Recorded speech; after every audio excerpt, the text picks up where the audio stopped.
Bonjour, c'est Jacques France, je suis le parrain de ITV Célébrité Interviews. Bonjour à toutes et à tous, c'est Jean-Philippe Lustig. Bienvenue sur ITV Célébrité Interview.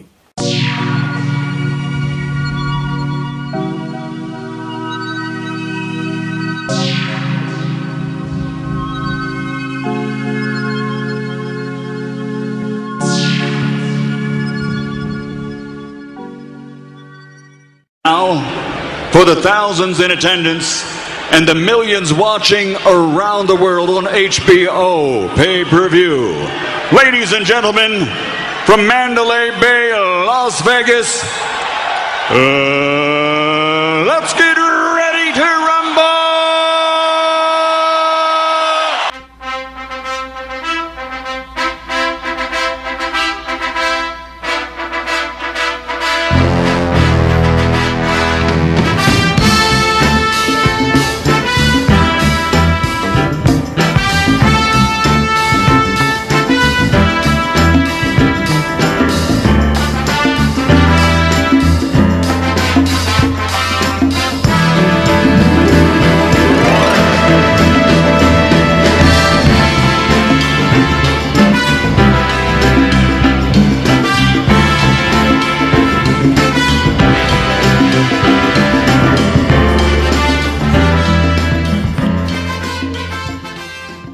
Bonjour à toutes et à tous, c'est Jean-Philippe Lustig.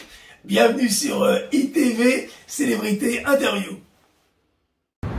Le soleil, les arcs-en-ciel, c'est pas le monde. Il y a de vraies tempêtes, de lourdes épreuves. Aussi grand et fort que tu sois, la vie te mettra à genoux et te laissera comme ça en permanence si tu la laisses faire. Toi, moi, n'importe qui. Personne ne frappe aussi fort que la vie. C'est pas d'être un bon cogneur qui compte. L'important, c'est de se faire cogner et d'aller quand même de l'avant. C'est de pouvoir encaisser sans jamais flancher. C'est comme ça qu'on gagne. Si t'es sûr de ce que tu vaux, faut tout essayer pour l'obtenir, mais accepter aussi qu'il y ait de la casse. Alors bonjour Jean-Philippe, bienvenue sur ITV Célébrité Interview. Moi je suis très heureux de vous recevoir parce que mon papa était boxeur et vous êtes le grand journaliste de la boxe. On y va. Moi je voulais vous demander déjà où vous êtes né, vous. Alors, je suis né à Paris. D'accord. Je suis né à Paris 11e. Voilà, donc je suis parisien et je vais faire quelques mois à Paris avant que ma famille s'installe en banlieue à Antony. Et donc je suis un Antonien jusqu'à l'âge de 25 ans. Je suis resté à Antony presque jusqu'à 30 ans, pratiquement dans le même endroit où j'ai grandi, dans le grand ensemble, ce qu'on appelait, c'était le RER, les Baconnais à la limite de Massy. Voilà, ce qu'on appelle aujourd'hui les cités, à l'époque on appelait le grand ensemble, en HLM, et ce jusqu'à pratiquement 30 ans, et après je me suis installé à Paris. Et maman d'ailleurs est toujours à Antony, même si elle n'est plus dans le même quartier. Est-ce qu'il y avait des boxeurs dans votre quartier déjà? Non, il y avait des boxeurs, mais surtout il y avait un boxeur qui s'appelait Momo, parce que je joue au rugby. J'ai fait l'école de rugby, donc au rugby club massicois, qui était à moins de 1 km de l'endroit où j'habitais, donc puisque j'étais dans le grand ensemble Massy-Antony. Et il y avait une idole de tous les rugbymen qui s'appelait Momo, qui était un boxeur amateur et qui était au ring de Massy, très cher à la famille Le Sage, qui était un grand nom dans le domaine de l'entraînement, mais également aussi de la compétition à l'époque qu'on appelait amateur, qui aujourd'hui s'appelle olympique.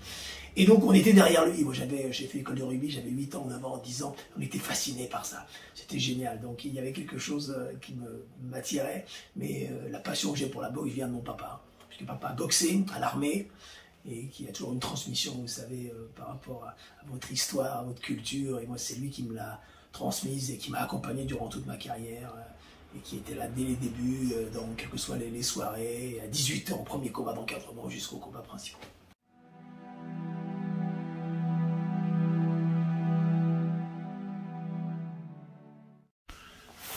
Alors quelles sont vos formations écolières? J'ai grandi donc à Antony, j'allais à l'école maternelle, j'allais dire communale, mais Anatole France. J'ai fait toute ma scolarité là. Ensuite, je suis allé au lycée Descartes à Antony, qui était l'un des grands lycées de la banlieue sud, lycée public, on pas le lycée privé à l'époque, hein. Dans les années 60-70, c'est rarissime les lycées privés. Et donc, il y avait 3 grands lycées dans la banlieue sud. La Canale, donc est à Sceaux, lycée très connu parce qu'il y avait même une école de rugby, il y avait un sport-études. Il y avait Michelet à Vanves, et il y avait Descartes, le lycée Descartes à Antony. Voilà, on était plus de 2500 élèves, et c'est là où j'ai fait 6e terminale. À la suite de la terminale, j'ai mon bac, bac B, et après je suis parti à la Sorbonne, à Paris 1, étudier l'histoire, où j'ai fait une licence à Paris 1. Voilà.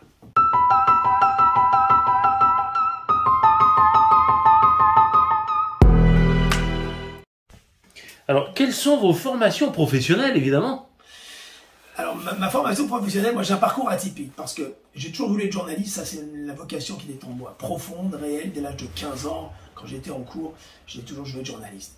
Je ne voulais pas être journaliste, non, journaliste sportif, je ne voulais pas être à la télé, c'était pas important pour moi. Puisqu'à 15 ans, je suis allé voir l'équipe qui était rue du Faubourg Montmartre, dans le 9e, parce que je dévorais l'équipe dès l'âge de 9-10 ans, et je les collectionnais, j'avais une énorme culture, pas juste pugilistique, mais sportive.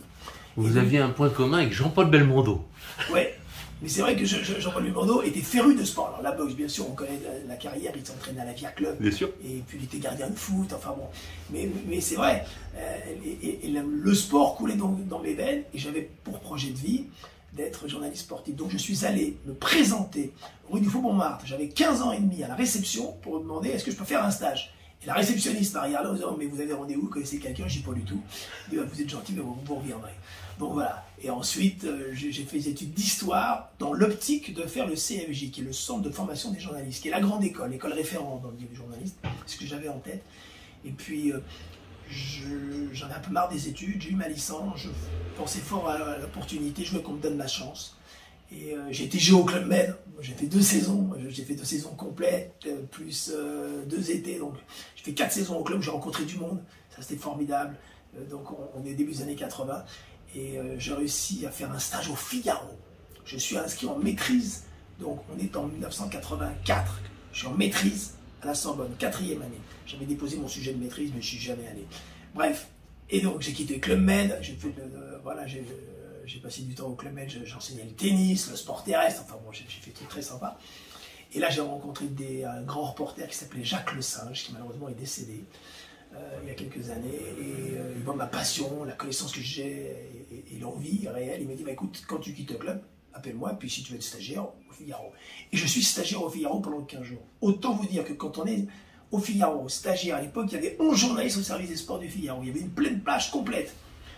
Et donc j'étais comme un fou, parce que pour la première fois j'avais accès à une rédaction, à lire des dépêches AFP, à discuter avec des journalistes qui chacun avait une spécialité. Il y avait le spécialiste du foot, Dominique Mignon, Marc Henkin à la F1, un spécialiste du rugby, etc. Et moi j'allais comme ça d'un bureau à l'autre et je discutais avec eux. Et j'ai passé 15 jours, j'espérais que ça dure plus longtemps. Le directeur des sports m'a dit bah, super, tu peux rester encore une semaine de plus, j'ai même fait un papier qui a été édité, donc, mais sans que je puisse signer, parce que je n'étais pas rémunéré. Et voilà, c'était une première expérience dans un média, c'était le Figaro, et ça m'a ouvert les portes, puisqu'ensuite, c'est Canal, et là j'ai fait avec 2 candidatures. C'est une autre histoire, et je suis engagé à Canal. Ça, c'est une belle aventure.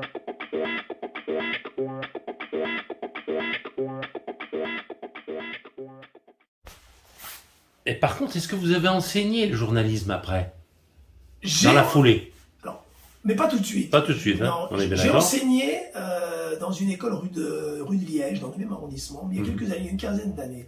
J'ai enseigné un hiver, une fois par semaine, donc j'enseignais le journalisme. Est-ce que j'ai la fibre pour enseigner?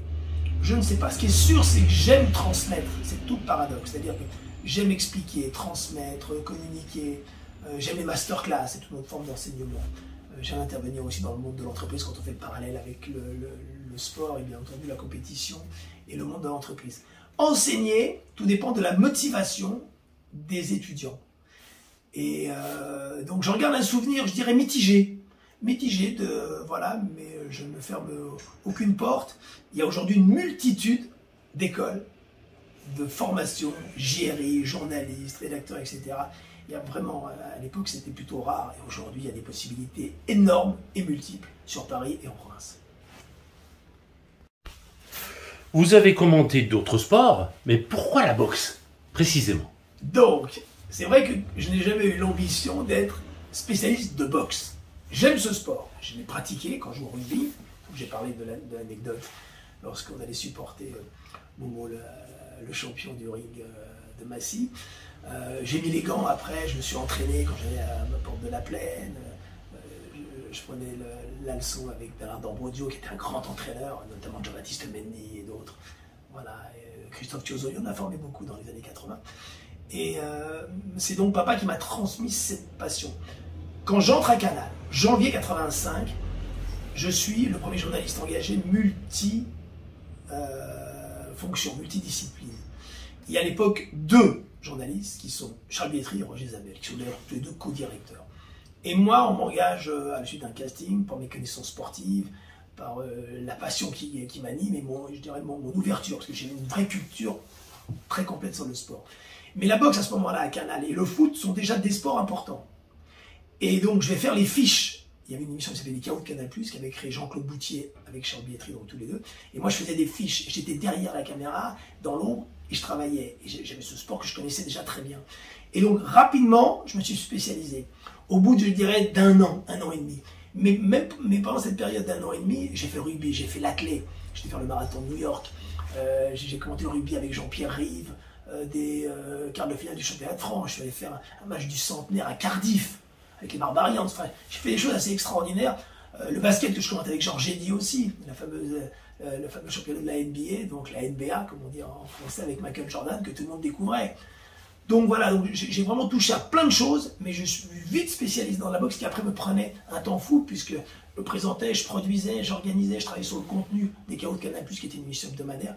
Et puis à partir donc, des années 86-87, ben, j'étais sur la route, dans les avions toutes les semaines, à vivre les grands combats en Angleterre, Italie, États-Unis, Japon, enfin, c'était une aventure extraordinaire, c'est pour cela. Et quand je quitte Canal et que je vais à TF1, le Moujotte, le lait, donc la direction générale avec Dacier m'engage parce que je suis spécialiste de boxe et qu'ils veulent développer la stratégie, la politique boxe sur antenne. Et donc je serai en charge de cela, au-delà de commenter, d'en être le producteur et de négocier les droits pour mettre sur pied les soirées.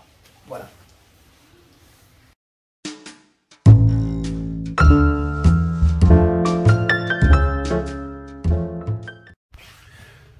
Vous avez fait de la radio aussi, je crois, hein? Expliquez-nous. Alors j'ai fait de la radio, alors c'est intéressant, quand les journalistes de radio ont toujours en tête de faire de la télé, et ceux qui font de la radio, voilà, et inversement, ceux qui font de la télé veulent faire de la radio. Donc moi, c'est incroyable sans avoir fait d'école, donc je suis à l'antenne au bout de 15 jours, et j'ai appris le métier sur le tas, en direct, commenter, rien ne m'a été appris, j'ai donc appris vraiment sur le tas, en plateau, un casque sur les oreilles, en étant dans une cabine, en étant sur l'événement, voilà. Et la radio, j'avais envie d'en faire. Mais c'est au bout de combien de temps? Pratiquement 15 ans après mes débuts à la télé. Europe 1 me demandait de venir apporter mon expertise dans le domaine de la boxe dans l'émission du soir d'Europe Sport. Et donc régulièrement, j'intervenais. J'expliquais la situation, en plus c'est les grandes périodes, les années 90 encore, Tyson, Holyfield, De La Hoya. Et donc, voilà, je ne parle même pas des boxeurs français, bien entendu, les Thiozo, les Taffer, les Mongipour, les Asloum et tout ça. Et donc, je vais vers Mongipour, c'est après, c'est les années 2003, 2004, et Asloum c'est 2000, bref. Et je vais donc intervenir à l'antenne à la radio, et puis, ayant vraiment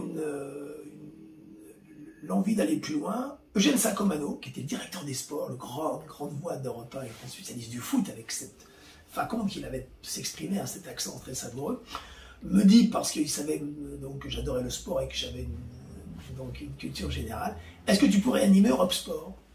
Donc, qui était l'émission sur des formes de remplacement, l'été, les vacances scolaires, etc. Et j'ai été amené à faire cela régulièrement, et ce pendant des années. Et donc là, j'étais dans le rôle d'animateur, et je me suis régalé. 97, 18, 19, 2000. Donc voilà, j'ai ouvert mon champ d'activité. Et d'ailleurs, le fait de faire de la radio m'a beaucoup aidé ensuite à développer mon savoir-faire dans l'interview, dans le domaine de la télé. Parce que le silence n'existe pas en radio. Le silence en radio est terrible, il y a un trou. La télé, c'est pas un problème, puisque l'image couvre le silence, couvre le noir en quelque sorte. En radio, non. Et dans la radio, il y a une manière de s'exprimer, de sourire, de s'adresser aux gens, on les prend par la main. Quelque chose de très intéressant.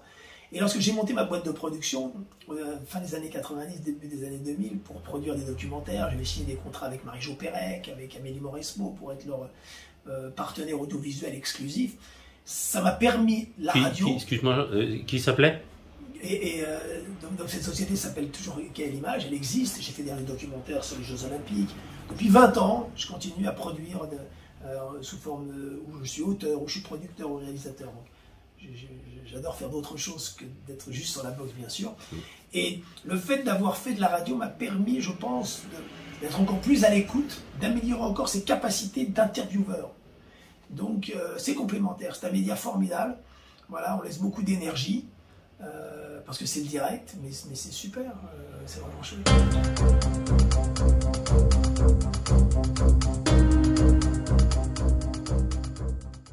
Vous êtes évidemment auteur, puisque votre très beau dernier livre qui est derrière vous, mais vous en avez fait d'autres, expliquez-nous.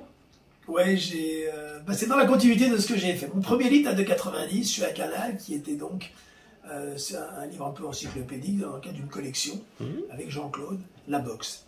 Et puis finalement, à des périodes données, par des rencontres, j'en ai fait donc 5. Et le dernier en date, voilà, qui est derrière moi, le livre de la boxe, qui est le plus abouti, le plus personnel, et je pense le plus, comment dirais-je, le plus complet. Ouais, le plus complet que j'ai fait. En tous les cas, j'en suis très heureux, très fier. Ça a été beaucoup de temps. J'ai mis dedans mes documents personnels. Donc ça, c'est génial pour rendre encore plus le livre vivant.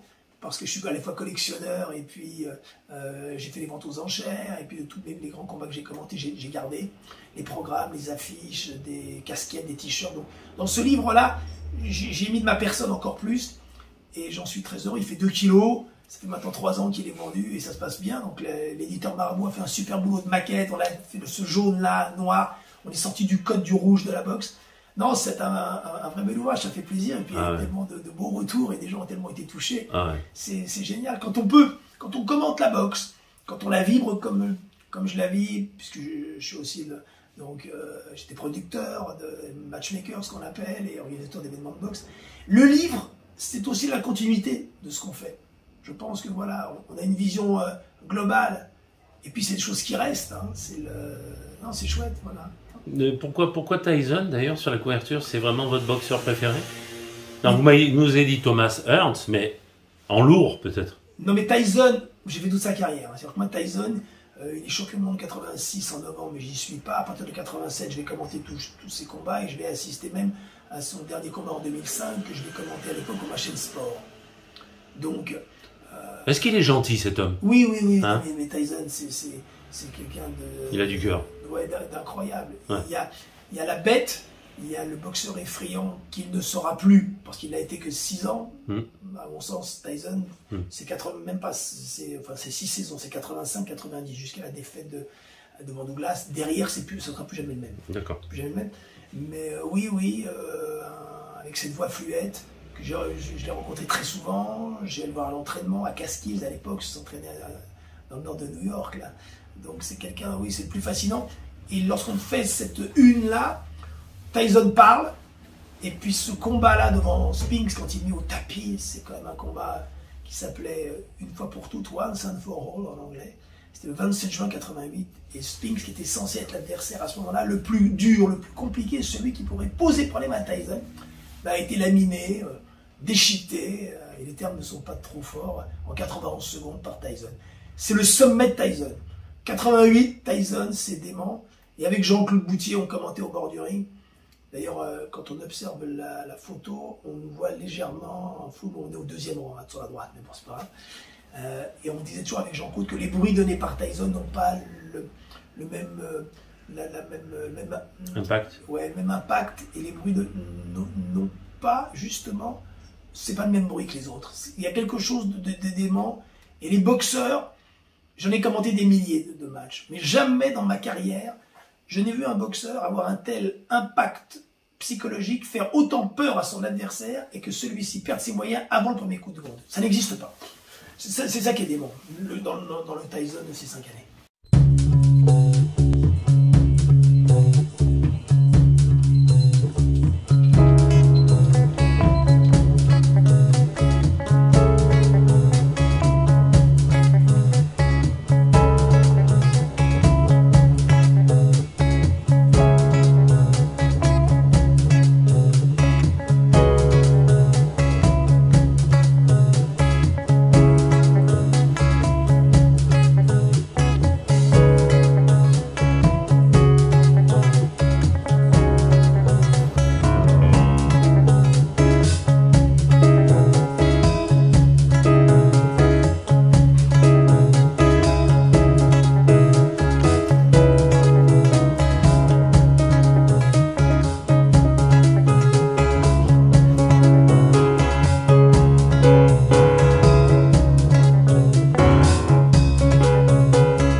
est-ce que vous-même, Jean-Philippe, vous avez boxé? Alors moi j'ai boxé. D'accord. Bien sûr, j'ai jamais fait de combat officiel. D'accord. Jamais. Si j'ai joué au tennis, je fais du rugby, je fais de l'athlé, je fais du basket en compétition, en club. Et la boxe, jamais. En revanche, j'ai mis les gants. Donc je me suis entraîné et j'ai mis les gants. Et je mettais même les gants souvent avec Jean-Claude Boutier.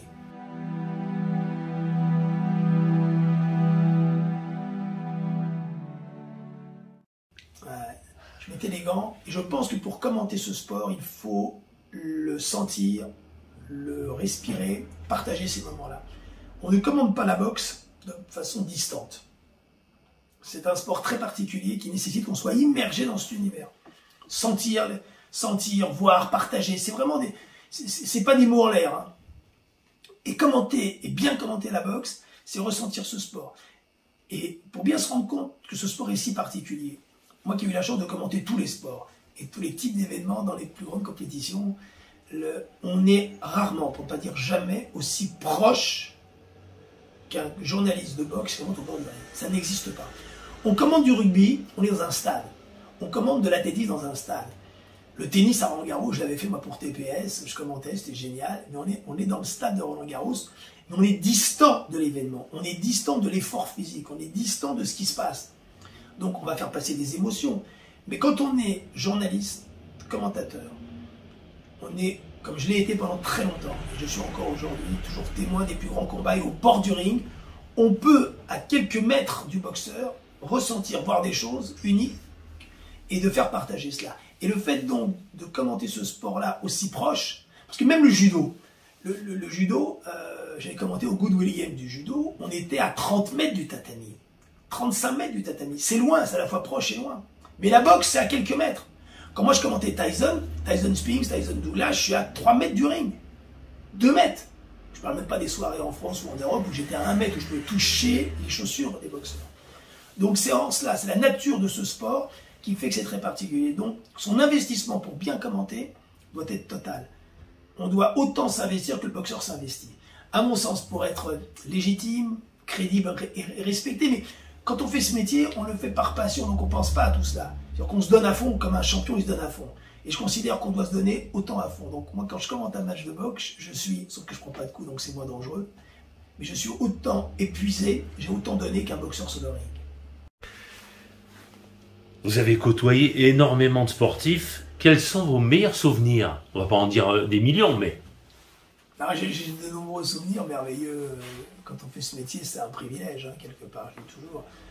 C'est un privilège.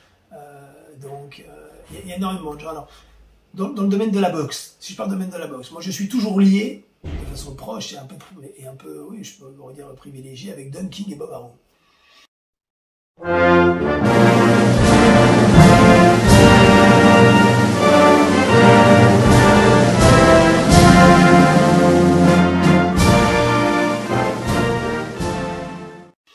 Qui ont tous les deux plus de 90 ans, 91 ans. Qui sont en bonne santé. Et donc, il est sur la photo derrière toi avec toi, bon, on le voit. Voilà. Et j'ai fait venir à TF1 à l'époque, le contrat n'était pas fait, mais après il a signé avec TPS lorsque Mormec est devenu le meilleur lourd léger au monde. On est dans les années 2005-2006. C'est donc un contrat que je vais signer avec TPS et Donkey. Donc j'ai des contacts toujours privilégiés avec eux, donc ça c'est quand même extraordinaire. Avec Thomas Hearns, je joue au basket en Italie, une histoire assez improbable. Le grand Thomas Hearns, on est en 88. Thomas Hearns fait partie du Kronk Gym à Détroit. Et dans cette équipe du Kronk, il y a de nombreux champions qui viennent dans toutes les catégories disputer des titres mondiaux. Et à ce moment-là, Canal a des contrats avec la Top Rank, qui est la société de Bob Arum, mais également avec Sabatini. Et donc, qui était Roberto, le fils du fameux Rodolfo, qui était un grand monsieur, qui décédait un peu prématurément, et son fils reprenait le flambeau. Il y a donc eu des promotions en Italie, et nous sommes à Ravenne, et il accompagnait Dwayne Thomas, qui était un copain du... Voilà, et moi je connaissais bien les entraîneurs, Rav Citro, qui était le soigneur. Enfin bon, j'adorais aller vers les gens et créer des contacts. Et on me dit, est-ce que tu joues au basket? Je dis un petit peu, bah viens, on va aller faire un basket dans ma matin. Et là, sur le terrain, on a fait un 5-5, et j'étais avec Thomas Hearns. Il y avait eu un écho dans l'équipe d'ailleurs, donc c'est fabuleux. Je joue au basket avec Thomas Hearns, Hitman, qui est d'ailleurs mon boxeur favori. Hein. celui pour qui j'éprouve le plus d'admiration et d'affection. Ladies and gentlemen, here is Thomas the Hitman Hearns.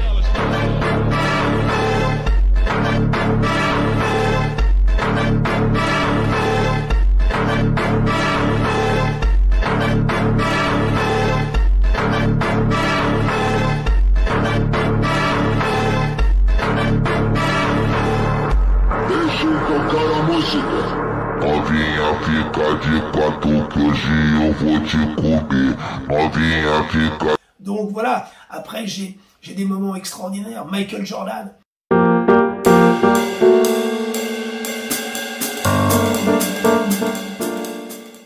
C'est une histoire assez folle lorsque, en août 1985, c'est sa première année pro à Chicago, il a été champion olympique avec l'équipe américaine en 84. Ce n'est pas du tout l'icône qui va devenir et le dieu qu'il est, et ce qu'il représente dans le sport de façon colossale, c'est dément.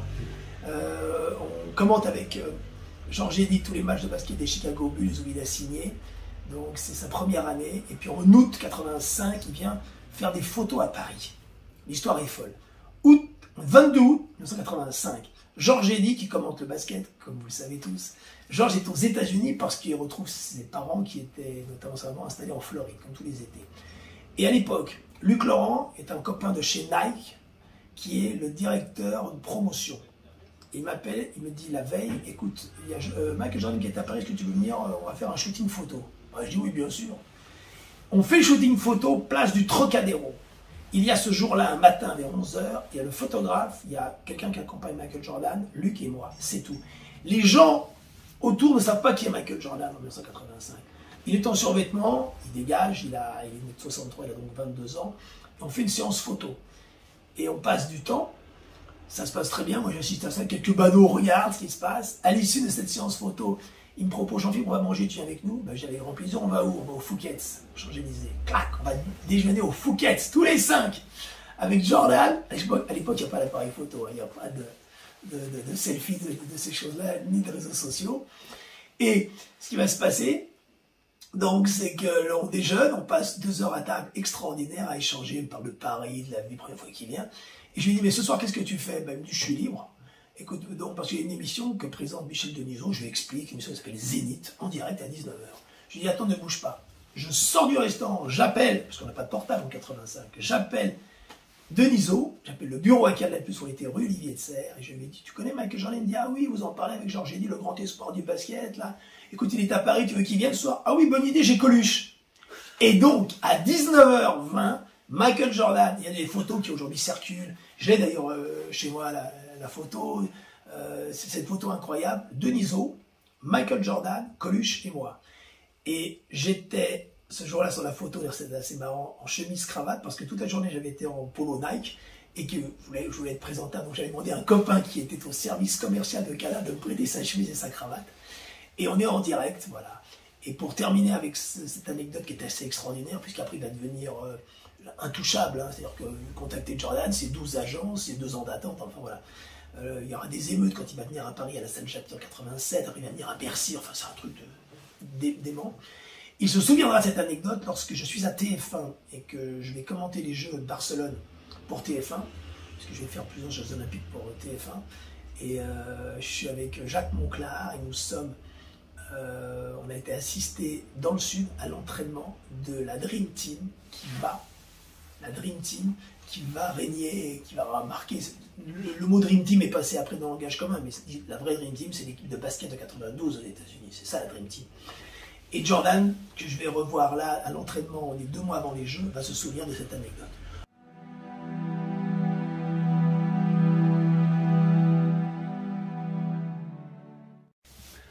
Aujourd'hui, je ne commande plus de combat live. Non, je ne commande plus. J'interviens en revanche toujours dans les médias, donc on demande une expertise, un regard sur l'actualité d'hier ou d'aujourd'hui, notamment sur les radios. Donc j'interviens aussi sur la chaîne L'équipe encore, mais sur les radios régulièrement en fonction de l'actualité. Mais je ne fais plus de commentaires. J'ai lancé mon podcast, Ring Story. Donc ça c'est très intéressant, en plus le podcast, une vingtaine de minutes, j'ai lancé déjà 2 épisodes, je suis là sur le 3e là qui va sortir dans les prochains jours. Et donc je raconte mon vécu, mon expérience, des grands combats ou des grandes rencontres, et en choisissant un thème. Le premier, j'ai fait quand Tyson est battu à Tokyo, puisque moi j'y suis. Le deuxième, j'ai raconté le combat Wilder-Fury, parce que j'y étais sur le deuxième à Las Vegas, et ce que représente Tyson Fury aujourd'hui. Et le troisième, et je vous l'annonce, ça sera sur George Foreman, qui a été champion du monde 10 ans après avoir pris sa retraite et qui est devenu le plus vieux champion du monde. En novembre 94, c'était à Las Vegas et j'y étais pour Europe. Donc tout ça, je le raconte avec des anecdotes et plein de choses et je me régale et c'est sur toutes les plateformes. Ça s'appelle Ring Story. Et vous êtes seul? Ah oui. D'accord. Ah oui, bien sûr, oui, non. Après, je développerai au sein de ce podcast les formes d'interview, mais pour l'instant, je raconte l'histoire. J'adore, je parle au présent. Et comme j'ai plein de choses à faire partager, c'est l'occasion et c'est la liberté que donne le podcast aujourd'hui. Avec un habillage, son, il y a vraiment une belle production qui est faite. Et en plus, c'est mon fils qui a fait tout l'habillage sonore et tout. C'est plutôt sympa. Monsieur Lustig, merci beaucoup. Merci Thierry, c'est très gentil. Je suis très heureux d'avoir fait cette magnifique interview. Vous ne savez pourquoi pour la boxe, mais en tout cas, c'est bien de travailler avec un journaliste parce que la diction est claire et nette. C'est gentil, merci beaucoup, c'est adorable, merci.